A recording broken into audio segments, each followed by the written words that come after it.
ఒకే దేశం ఒకే ఎన్నిక ఈ ప్రచారం ఆల్రెడీ గత కొద్ది రోజుల నుంచే దాదాపుగా ఇక ఒక ఫైనల్ గా ఒక కొలిక్కి వచ్చేసింది ఈ అంశం. ఎందుకంటే లాస్ట్ టైం కూడా చెప్పుకున్నట్టుగా 2 విడతలుగా జరగబోతున్నాయా ఈసారి 2029కు ముందు, తర్వాత మొత్తం ఒకే దేశం ఒకే ఎన్నిక అనేది నెక్స్ట్ విడతలో అంటే ఈ 5 ఏళ్ల తర్వాత మొత్తం 10 ఏళ్ల తర్వాత సెటరేట్ అవబోతుందా? అయితే జమిలీ ఎన్నికల విషయంలో కేంద్ర ప్రభుత్వం తొందరపడుతుందా? ఆ నిర్ణయం వెనక అసలు కారణాలు ఏంటి అనే చర్చ కూడా మొదలైంది. వాస్తవంగా వీటన్నిటి మీద చర్చించే ప్రయత్నం చేద్దాం. సార్, లాస్ట్ టైం డిబేట్ లో మీరు చెప్పినట్టున్నారు ఇది ఇలాగ మినీ జమిలీ ఎన్నికలు జరిగే అవకాశం ఉంటది ముందు కొన్ని రాష్ట్రాల తర్వాతనే జరిగే అవకాశం ఉంటది అని అన్నారు. అంటే దీన్ని మినీ జమిలీ ఎన్నికలుగా ఏమైనా చూడాలా? అట్లేం కాదు, 2 విడతలుగా అనుకున్నది. ఎందుకంటే ఒకేసారి దేశంలో ఇప్పుడు మనకున్నటువంటి రాజ్యాంగం ప్రకారం ఉన్న నిబంధన ప్రకారం ఒక రాష్ట్ర ప్రభుత్వాన్ని రద్దు చేయాలంటే రాష్ట్రపతి పాలన పెట్టాలంటే ఆర్టికల్ 356 ఉంది. కానీ అది జెన్యూన్ అయి ఉండాలి. దానికి రాజ్యాంగంలో రాసింది ఏంటంటే శాంతి భద్రతలకి విరుద్ధం విఘాతం కలుగుతా ఉన్నప్పుడు, రాజ్యాంగ విరుద్ధమైన కార్యకలాపాలు జరుగుతున్నప్పుడు మాత్రమే పెట్టమనుంది.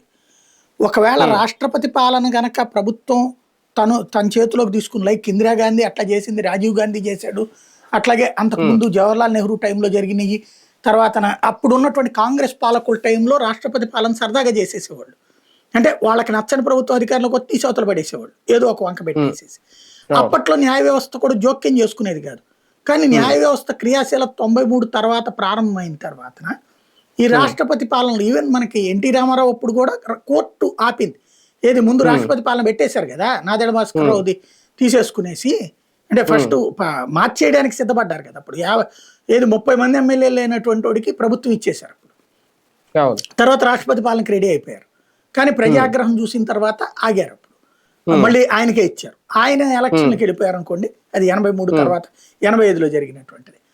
ఇట్లాంటి సిచ్యుయేషన్ అంటే అప్పుడు రాష్ట్రపతి పాలన ఇష్టం వచ్చినట్టు నడిచాయి. ఇప్పుడు అట్లాంటిది ఏదైనా ఉంటే కోర్టులు కొట్టేస్తున్నాయి రాష్ట్రపతి పాలన.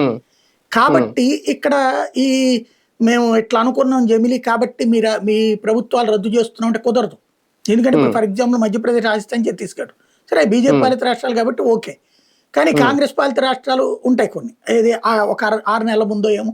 తర్వాత ఇప్పుడు రేపు ఫర్ ఎగ్జాంపుల్ బీహార్ ఉంది, వచ్చే ఈ ఏడాది ఎన్నికలు జరుగుతాయి. వాళ్ళకి 5 ఏళ్ల టర్మ్ ఉంటది కదా. ఇప్పుడు 3 ఏళ్లకే ఎన్నికలు జరిగినాయి అనుకోండి, అప్పుడు వాళ్ళ పరిస్థితి ఏంటి? 2 ఏళ్ళు కోల్పోయినట్టే కదా. వాడు సుప్రీంకోర్టుకి వెళ్తే నువ్వు ఇవాళ ఎన్నికల నోటిఫికేషన్ ఏమని ఇస్తున్నావు? రాజ్యాంగం ప్రకారం 5 ఏళ్లకోసారి ఎన్నికలని ఇస్తున్నావు.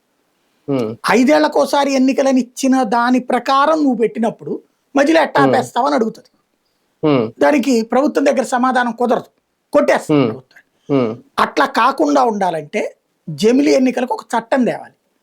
ఈ చట్టంలో ఒక డేట్ పెట్టాలి. ఇప్పుడు లైక్ ఇదివరకు ఆర్టికల్ 370 రద్దు అప్పుడు ఏం చేశారు? డేట్ పెట్టారు. ఎలక్షన్స్ బిగిన్ చేస్తే ఎలక్షన్స్ పెడతాం మేము, ఎలక్షన్స్ అప్పటి నుంచి పూర్తిగా రన్నింగ్ లోకి వస్తే అప్పటిదాకా రాష్ట్రపతి పాలన అన్నటువంటిది ఒక కట్ ఆఫ్ డేట్ పెట్టారు. అది ఒక ఆస్పెక్ట్. కానీ అన్నిటికంటే ఈజీగా అర్థమయ్యే భాషలో చెప్పండి, మన తెలుగు వాళ్ళకి అందరికి అర్థమయ్యే ఆస్పెక్ట్ ఆంధ్ర తెలంగాణ విభజన. ఎలక్షన్స్ కి ఎప్పుడో ముందే చేసేసారు కదా, రన్నింగ్ లో ఉన్నప్పుడే చేసేసారు కదా, చట్టం తెచ్చేసారు కదా. కానీ చట్టపు అమలు ఏం చెప్పారు? 2014 ఎన్నికలు అయ్యాక జూన్ 2 కట్ ఆఫ్ డేట్ అని పెట్టారు. అంటే ఎన్నికలు మేలోనే అయిపోతాయి, జూన్ 2కి కట్ ఆఫ్ డేట్. అంటే జూన్ 2వ తారీఖున రాష్ట్ర విభజన జరిగినట్టు. ఆ రోజు నుండి అమల్లోకి వచ్చింది చట్టం. అంతకుముందు 2 నెలల ముందో 3 నెలల ముందు అమల్లోకి వచ్చింది, చట్టం అయిపోయింది. అట్లాగే ఇప్పుడు దీనికి ఓ చట్టం చేస్తారు, ఓ కట్ ఆఫ్ డేట్ పెట్టి, అది 2034కి అనుకోండి, లేదా 2029, 2034 2 రకాలు. ఇక్కడ ఎన్నికలు నిర్వహించేటప్పుడు 2029కి ఆ టైంకి ముందుగా ఎన్నికలు జరిగాయి. లైక్ ఇప్పుడు తెలంగాణ ఉంది, 2028లో జరుగుతాయి.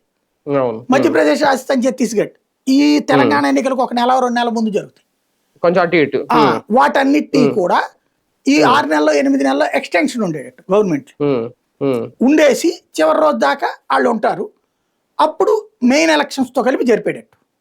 సరే, ఇక్కడ డౌట్, ఈ 6 నెలల ఎక్స్టెన్షన్ ఆ ప్రభుత్వాలకి అధికారం ఇస్తారా, లేదంటే రాష్ట్రపతి అధీనంలో కానీ తీసుకుంటారా? రాష్ట్రపతి అధీనం ద్వారా జరుగుతుంది. ప్రభుత్వం సిఫార్సు చేస్తే క్యాబినెట్ ఇది ఎందుకంటే అంటే వీళ్ళకి చట్టం 5 ఏళ్ల చేశాక పాలనే కదా ప్రజలు చట్టం ఇచ్చింది 5 ఏళ్ల చేశాక అధికారం. అంటున్నా, రాజ్యాంగ సవరణ ఆహా. ప్రకారం చట్టం చేస్తే అప్పుడు ఓకే. దాన్ని కూడా సవాల్ చేయొచ్చు ఎవరైనా, అవును. నడుస్తుంది. కానీ ఆ చట్టం చేస్తే దాన్ని కోర్టులో చెప్పడానికి ఒక అవకాశం ఉంటుంది అనమాట. రెండవది ఏం చేస్తారంటే, ఇక ఫర్ ఎగ్జాంపుల్ అట్లాగ ఒక ఇది చట్టం తయారైపోయింది అనుకోండి. ఫర్ ఎగ్జాంపుల్ 27లో ఎన్నికలు జరిగే రాష్ట్రాలకి 2 ఏళ్ల కోసమే అని చెప్పి నోటిఫికేషన్ ఇస్తారు. ఓకే. లేదా 16 రాష్ట్రాలు ఏవైతే అంటున్నారో ఆ 16 రాష్ట్రాల వరకు అట్లాంటి నోటిఫికేషన్ ఇస్తారు. నేను అనుకోవడం ఈ 16 రాష్ట్రాలు కూడా ఆఫ్టర్ 29 ఎలక్షన్స్కి వెళ్ళే వాళ్ళు అయ్యి ఉంటాయి. ఈ మిగతా 16 రాష్ట్రాలు ఈలోపు జరిగే వాటి జోలికి పోరు. అవి 5 ఏళ్ళది 29, 30, 31, 32 దాకా ఉంటాయి.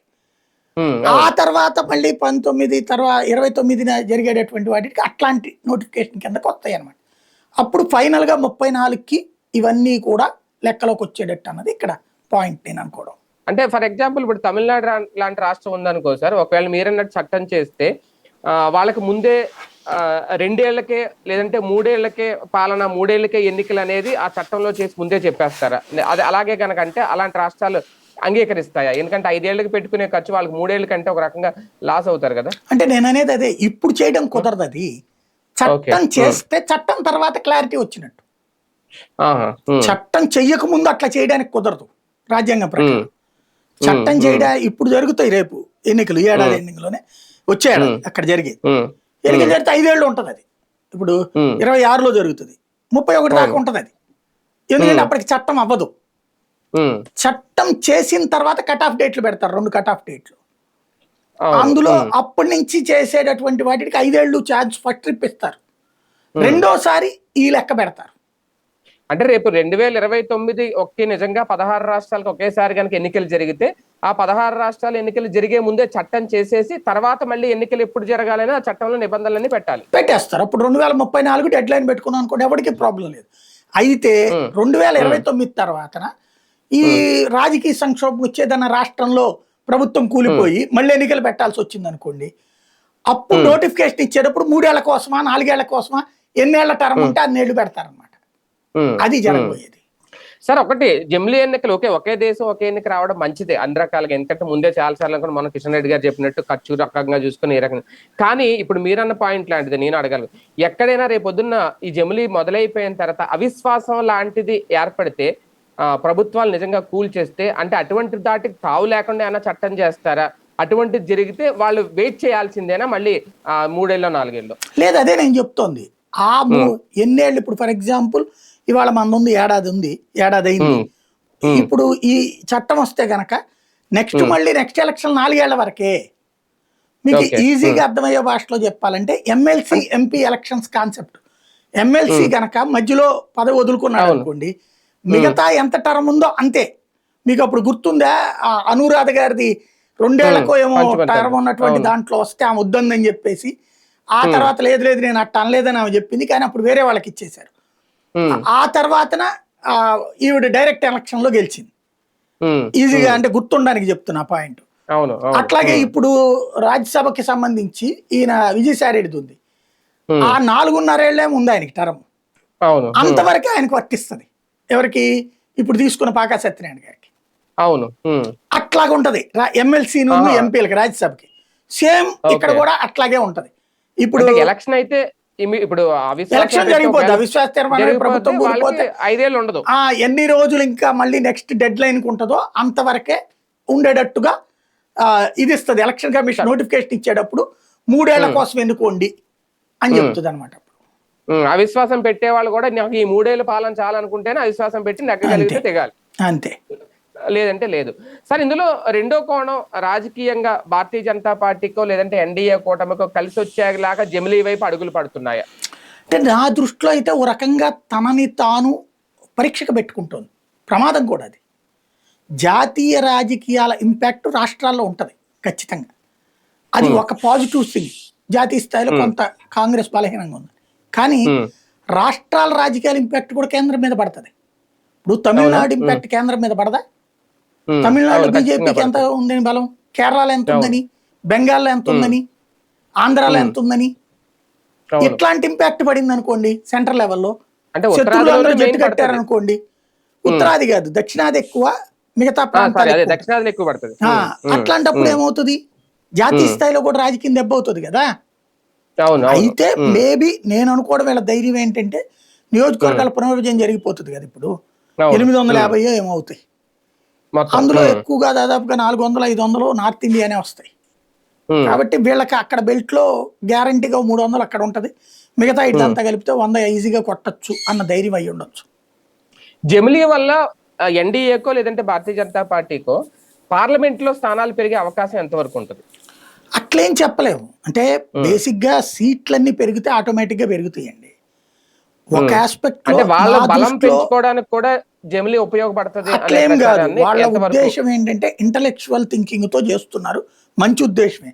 మెయిన్ ఏమైపోతుందంటే ఇప్పుడు నిన్న అతను చెప్పాడు, పొంగులేటి శ్రీనివాసరెడ్డి, తెలంగాణ మంత్రి, స్థానిక ఎన్నికలకు వెళ్ళబోతున్నాం అన్నాడు ఈ నెలాఖరికి నోటిఫికేషన్ అని.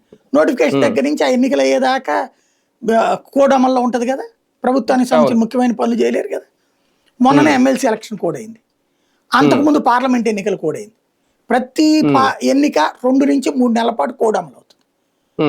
దీని ఇంపాక్ట్ ఏమవుతుంది, ప్రభుత్వం ఆ నెలల్లో ఏదో జీతాలు ఇచ్చుకోవడం ఇది తప్పించి క్రియాశీలమైన నిర్ణయం తీసుకోవడానికి వీల్లేదు.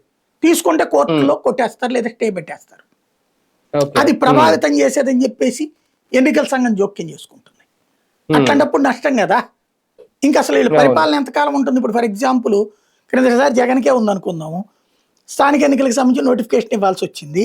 ఇచ్చిన తర్వాతన అప్పుడు ఒక 3 నెలల్లో 4 నెలల్లో పని ఏది ప్రభుత్వం అధికారంలోకి వచ్చిన త్వరలోనే అక్కడ. ఈలోపు మళ్ళీ కరోనా వచ్చింది 2 ఏళ్ల పాటు, ఏం చేయలేదు. ఆ తర్వాత ఎన్నికలు జరిగినాయి, కరోనా మధ్యలో ఒకసారి, కరోనా తర్వాత ఒకసారి. అప్పుడు నోటిఫికేషన్, అంటే దాదాపు 2 ఏళ్ళు 2.5 ఏళ్ళు ఏ పని చేయడానికి లేదు. ఆ తర్వాత ఎమ్మెల్సీ ఎలక్షన్ వచ్చినాయి, స్థానిక ఎన్నికలు వచ్చినాయి, ఇదే దాని పేరు ఏంటిది, రాజ్యసభ ఎలక్షన్స్ వచ్చినాయి. ఇట్లా ప్రతిసారి ఎలక్షన్ కోడ్, తిరుపతి వచ్చింది కదా, అట్లాగే ఇంకో 2 3 తేడాలు వచ్చినాయి కదా, ఏదో ఉప ఎన్నిక వచ్చినప్పుడు 2-3 నెలల పాటు ఎన్నికల కోడ్. ఈ సమస్యలు రాకుండా ఉంటది అంతవరకు ఓకే. కానీ చాలా డేంజర్ ఏంటంటే, రాజకీయ నాయకులు అనేటటువంటి వాళ్ళని ఎప్పటికప్పుడు బెదర్తా ఉండాలి వాళ్ళు. ఎప్పుడు పోతుందో, వామ్మో ఏమైపోతుందో, రేపు పరీక్ష ఉంది, ఎల్లుండి పరీక్ష ఉందని. అలా కాకుండా ఇప్పుడు ఇదివరకు మన పరీక్షలు ఏడాదికి ఒకటి, ఇవన్నీ రాసుకున్నా సరే 2 ఏళ్ల దాకా మీకు ఏ ప్రాబ్లం లేదురా, ఇంటర్మీడియట్ ఫైనల్లోనే లెక్కనగానే ఇంటర్మీడియట్లో ఒక నిర్లక్ష్యం వచ్చింది మాకు. అట్లాగే డిగ్రీ 3 ఏళ్ల దాకా ఏం లేదు, ఈ లోపు సప్లీస్ ఉంటాయి మళ్ళీ కట్టుకోవచ్చు అని ఒక నిర్లక్ష్యం వస్తుంది. ఇంజనీరింగ్ లో చాలా మంది ఫెయిల్ అయ్యేది అట్లాగే, వీటిలో కూడా ఫెయిల్ అయ్యేది అట్లాగే, బ్యాక్లాగ్స్ కి సంబంధించి. అంటే ఒక నిర్లక్ష్యం వస్తుంది, ఏముందిలే రేపు క్లియర్ చేసుకోవచ్చు అనేటువంటి. అట్లాగే అది చదువులో ఇక్కడేంటి, ప్రజాస్వామ్యానికి ప్రమాదం. 5 ఏళ్ళు దాకా మనల్ని ఎవ్వడూ పీకలేడు అనుకున్నప్పుడు ఇప్పుడు ఏమైనా చేయొచ్చుగా. ఇప్పుడు ఫర్ ఎగ్జాంపుల్ ఇవాళ చంద్రబాబు నాయుడు గారికి ఒక భయం ఉంటుంది, సంక్షేమ పథకాలు ఇవాళ మనం ఇట్లా కోత పెడతాం లేదా లేట్ పెడతాం, రేపు స్థానిక ఎన్నికలు పెడితే ఎట్లాగా అన్నటువంటిది, లేదా ఎమ్మెల్సీ ఎలక్షన్లు పెడితే ఎట్లాగా, ఇది భయం ఉంటుంది. అదే రేపైతే ఉండదుగా భయం. 5 ఏళ్ల పాటు ఇదేంటి, ఎంపీ ఎమ్మెల్యే ఎలక్షన్తో పాటు స్థానిక ఎన్నికలు కూడా 100 రోజుల గ్యాప్లో అంటున్నారు. మొత్తం ఒకేసారి జరిగిపోయింది. ఇక ఆ పార్టీ అధికారంలో ఉంటుంది, డిక్టేటర్షిప్ అయిపోదా? ఇప్పుడు ఏ భయం లేకపోబట్టినే తెలుగుదేశం పార్టీ వైసీపీని ఇక్కడ ఆడుకుంటుంది, కాంగ్రెస్ పార్టీ అక్కడ బీఆర్ఎస్ని ఆడుకుంటోంది. ఇక నియంతల పాలన అయిపోవా? చివరి ఏడాది పాటు పబ్లిక్ని చివరి 2 ఏళ్ళు సాటిస్ఫై చేస్తే చాలు, అన్ని అప్పటిదాకా మంచోళ్ళమని మారిపోయామన్నటువంటి తరహాలో బిల్డప్ ఇస్తే చాలు, ఒక ఏడాది ప్రచారం, చివరి ఏడాది డబ్బులు అయ్యి పడేస్తే సరిపోతుంది అనుకోవచ్చుగా. చాలా ప్రమాదకరమైనటువంటిది కూడా. ఎందుకంటే ప్రజాస్వామ్యంలో ఓ రకంగా మనకి రాజ్యాంగంలో అంబేద్కర్ గారు చాలా స్ట్రాటజిక్ గా చేసింది, 3 వ్యవస్థలు కూడా ఒకదానికొకటి దాన్ని ఏమంటారు, సున్నితమైన గీత గీశారు. దేనికి పూర్తి పవర్ ఇవ్వాల, అందువల్ల కంట్రోల్లో ఉన్నాయి వ్యవస్థలు. న్యాయ వ్యవస్థ అతికిపోతే ప్రభుత్వం ఆడుకుంటుంది, ప్రభుత్వం అతికిపోతే న్యాయ వ్యవస్థ ఆడుకుంటుంది, కార్యనిర్వాహక వ్యవస్థ తేడా చేస్తే ప్రభుత్వం ఆడుకుంటుంది, కార్యనిర్వాహక వ్యవస్థను ఏదైనా వేధిస్తే కోర్టు జోక్యం చేసుకుంటుంది. అంటే ఒకదానికి మధ్యన సున్నితమైన రేఖలు, ఒకళ్ళ మీద ఒకళ్ళకి అధికారం ఇచ్చారు, ఒకళ్ళ మీద ఒకళ్ళకి బాధ్యత ఇచ్చారు. ఇట్లాంటి అవును. సిస్టమ్ తో ప్రస్తుతం మనం సేఫ్ గా ఉన్నాం. అవును. అదే ఇప్పుడు ఈ అధికారం తప్ప బాధ్యత లేకపోతే ఉమ్, ఏమైపోతుంది? ఉమ్, అవును. సెక్యూరిటీ ఉమ్, పోతుందేమో అనే భయం వేస్తుంది ఒకటి. అవును. అవును. ఉమ్.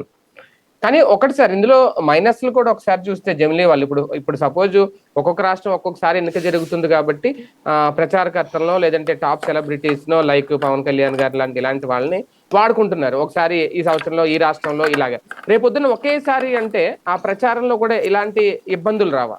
ఉంటాయి. కాకపోతే బేసిక్గా ఒకే రోజు బెటర్గా ఎన్నికలు ఉమ్, 5 విడతలో 6 విడతలో 7 విడతలో 8 అవును, విడతలో విడతల వారీగా పెడతారు. పెడతారు. ఓ 10 విడతలు ఉమ్, పెట్టారనుకుందాం, గ్యాప్ ఉమ్, ఇస్తారుగా విడతలకి ఒక 5 రోజులు ఉమ్, అట్లాగా. ఉమ్, ఉమ్, ఇప్పుడు ఉమ్, క్రిందటిసారి 2019 ఎన్నికలు ఒకసారి గుర్తు తెచ్చుకోండి.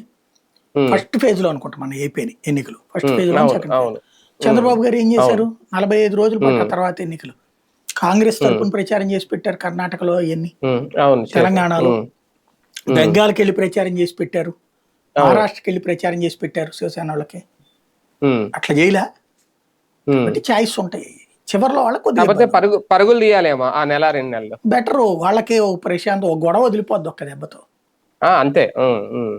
ఆ 2 నెలలు కష్టపడిపోతే అయిపోద్ది, ఇంకా అంతే, మళ్ళీ 5 ఏళ్ల వరకు చూడక్కర్లే. అది. సార్ ఇందులో అంటే మొదట 16 రాష్ట్రాలు అంటున్నారు కదా, ఇప్పుడే మొత్తం మున్సిపల్ ఈ లోకల్ అన్ని కలిపేస్తారా ఈ 16కి, లేదంటే నెక్స్ట్ విడతలో దాన్ని చూసే అవకాశాలు ఉన్నాయి? ఫైనల్ గా 2034కే అవుతుంది నేను అనుకోవడం అయితే. అంటే ఇప్పుడు ఓన్లీ అసెంబ్లీ వరకే జరిగే అంతే, అవకాశం ఉంటుంది. అసెంబ్లీల వరకే ఉంటది.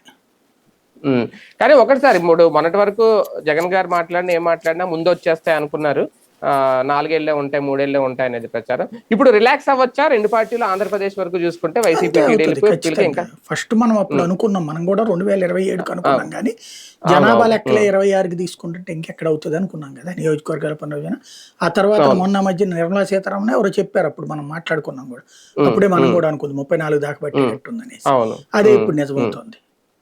ఉమ్. కానీ 16 రాష్ట్రాలకి అయితే జరిగే అవకాశం అయితే ఉంది 29. అది చెప్పలేము ఇంకా, ఓకే. చట్టం ఉమ్, వీళ్ళు మేబీ నియోజకవర్గాల పునర్విభజన జరిగేటట్టు తెస్తారా, ఈ లోపే ఉమ్, తెస్తారో చూడాలి. ఉమ్. దాన్ని బట్టి అంటే ఉంటుంది. జేఏసీ అంటే జేఏసీ అభిప్రాయం అయితే అదేనా నేను అనేది? అట్లా ఏం చెప్పలేదు కదా ఇంకా, ఇవన్నీ వాళ్ళు ఇచ్చిన ప్రస్తుతం రిపోర్టు. చర్చలు జరుగుతున్నాయి అంతే. ఇంకా అన్ని రకాల వర్గాలతో చర్చిస్తోంది కేంద్రం. జాయింట్ పార్లమెంటరీ కమిటీ వాళ్ళ అభిప్రాయం మా అధికార పక్షందే అవుతుంది అక్కడ. కానీ ఆ అవును. కమిటీకి ముందు ప్రభుత్వం దానికి కావలసినటువంటి సోర్సెస్తో అది చర్చిస్తుంది వివిధ విభాగాలతో. ఉమ్, ఉమ్, ఎంతవరకు చేయగలం, ఎందుకంటే మన దేశంలో నక్సలిజం ప్రభావితాలు ఉన్నాయి, తీవ్రవాద ఉమ్, ప్రభావితాలు ఉన్నాయి. అప్పుడు ఉమ్, ఏంటంటే ఎన్నికలే దాదాపు 4-5 నెలలు నిర్వహించాల్సి వస్తేమో, ఉమ్, అది కూడా ఓ పెద్ద తలనొప్పి అవుతుంది. ఎందుకంటే అంటే కాశ్మీర్లో ఎన్నికలకి వీటికి కొంచెం తలనొప్పి ఉంటాయి మనకి. అవును. దళాలను ఒక చోట ఉమ్, నుంచి ఇంకో చోట పంపించాలంటే చాలా రిస్క్ ఉంటాయి అన్నమాట. కాబట్టి అవును. అప్పుడు 3 నెలలన్నా ఇప్పుడు మనకి దాదాపుగా ఎన్నికలు 45 రోజుల నుంచి 2 నెలల్లో జరుగుతున్నాయి. అప్పుడు 4 నెలలు అవును. 5 నెలలు అంటే కనుక అదో పెద్ద తలనొప్పి మళ్ళీ. అదే కదా. కాబట్టి ఆ రూట్లో ఏమన్నా ఆలోచిస్తుండొచ్చు. అంటే కేంద్రంలో అధికార మార్పిడి జరగకపోతే ఓకే, జరిగితే గనక మళ్ళీ ఈ ఇక జమిలి అనే అసలు శాంతం కాన్సెప్ట్ కూడా ఎగిరిపోతుంది. కాంగ్రెస్ అంతేనా? అసలు ఒప్పుకోదు దానికి. అవునా? ఉహు. అంటే కాంగ్రెస్ ఎందుకు అంగీకరించేస్తారు? వాళ్ళు బలం లేదనా? అట్లా కాదు, రేపు ఫర్ బలం. ఎగ్జాంపుల్ 29లో కాంగ్రెస్ వచ్చింది అనుకోండి, ఉమ్, జమిలీ ఎలక్షన్లకే 30కో 32కో వెళ్ళిపోతే ఆడు తర్వాత గెలుస్తారని నమ్మకం ఏడ ఉంటుంది వాళ్ళకి. అదే కదా. ఉమ్, ఉమ్, ఇంకోటి కాంగ్రెస్ ఉమ్, సింగల్ గా గెలిచే పరిస్థితిలో లేదు అది. కూటమిగా అవును. ఉన్నప్పుడు దాని కూటమి పార్టీలకు ఎవరికి ఇష్టం లేదు అట్లా జమిలి. ఉమ్, ఉమ్, ఎందుకంటే అవును. దానికి ప్రాంతీయ పార్టీలు ఎవరికైనా సరే జమిలి అంటే భయం. ఉమ్, దాని ఇప్పుడు ఉమ్, కేసీఆర్ ఎందుకు ఆ రోజున ముందు తీసుకున్నాడు, తీసుకోబట్టి గెలిచాడు, లేకపోతే దెబ్బ ఉమ్, అయిపోయాడు కదా అప్పుడే. ఇప్పుడు ఉమ్, ఆ రోజున బంపర్ మెజారిటీ వచ్చింది 18లో, అవును. 2/3 మెజారిటీ కొట్టాడు ఆయన అసెంబ్లీ సీట్లు. ఉమ్, కానీ పార్లమెంట్కి అవును. వచ్చేటప్పుడు 9 సీట్లకు పరిమితం అయిపోయింది. అదే నిన్న కదా. చూడండి 2023లో జరిగినటువంటిది, ఉమ్, వీళ్ళకి అత్యవసరం వచ్చింది 64. అవును. 8 ఏళ్ళు అక్కడ, ఏది 7 నియోజకవర్గాలు లెక్క కదా, 8 పార్లమెంట్లు అవునవును. వచ్చింది. అంటే ఓ ఉమ్, ఉమ్, 54 వచ్చినట్టు కదా, అంటే ఫుల్ మెజారిటీ రానట్టేగా అక్కడ. అవును. అవును. అదే అవును. సందర్భంలో బీజేపీకి 54 వచ్చినట్టే కదా ఉమ్, ఆ లెక్కను ఉమ్, ఉమ్, చూసుకున్నప్పుడు. అంటే ఉమ్, అదే గనక మెయిన్ ఎలక్షన్తో జరిగితే కాంగ్రెస్ గెలిచేది కాదు. అవును. ఇద్దరికి దాదాపుగా 45-50 ఆ రేంజ్లో సీట్లు వచ్చాయి. వస్తే ఉమ్, అప్పుడు బీఆర్ఎస్ మద్దతుతో వచ్చేవాళ్ళు గవర్నమెంట్ అయ్యేది. అదే కదా. లేదా ఏళ్లలో ఎవరన్నా బీఆర్ఎస్కి ఇచ్చి మద్దతు వాళ్ళని సీట్లో కూర్చోబెట్టి ఉండేవాళ్ళు. లైక్ నితీష్ కుమార్ కూర్చోబెట్టినట్టు. అవును. కాబట్టి రెండు కలిసినప్పుడు డిఫరెన్స్ వస్తుంది అనమాట. అదే ఏ రకంగా చూసుకున్నా కాంగ్రెస్ కు లేదంటే ఐఎన్డీఏకు థ్రెట్ గానే ఫీల్ అవుతారు అంతే జమిలీ తీసుకురావాలంటే. ఈ ఏడాదిలో అంటే 2025 ఎండింగ్ లోపు ఒక క్లారిటీ అన్న వచ్చే అవకాశం ఉంటుందా సార్? ఉండదు, కేంద్ర 26 దాకా పడుతుంది. ఓ పక్కన ఈ గోల అంటే జనాభా లెక్కలు అవ్వాలా, నియోజకవర్గాల పునర్విభజన అవ్వాలా, ఈ లోపు వీళ్ళకి ఒక మైండ్ సెట్ క్లియర్ కావాలి, అంతర్జాతీయ పరిస్థితులు ఇవన్నిటిని చూస్తారు వీళ్ళు కూడా. రైట్ రైట్ చూద్దాం. మొత్తానికి జమిలీ ఎన్నికలు అయితే జరగడం ఖాయం. అది 2031 కంప్లీట్ చేస్తారా, లేదంటే 29లో నిజంగా వీళ్ళు చెప్తున్నట్టు ముందు 16 రాష్ట్రాలకి ఎన్నికలు జరుగుతాయి ఏంటి అనేది ఇంకా క్లారిటీ లేదు. ఆ కసరత్తు అయితే ఊపందుకుంది. ఫైనల్ గా ఏం జరుగుద్ది అనేది కేంద్రం అధికారికంగా ప్రకటించిన తర్వాత మాత్రం తెలియదు. వేచి చూద్దాం.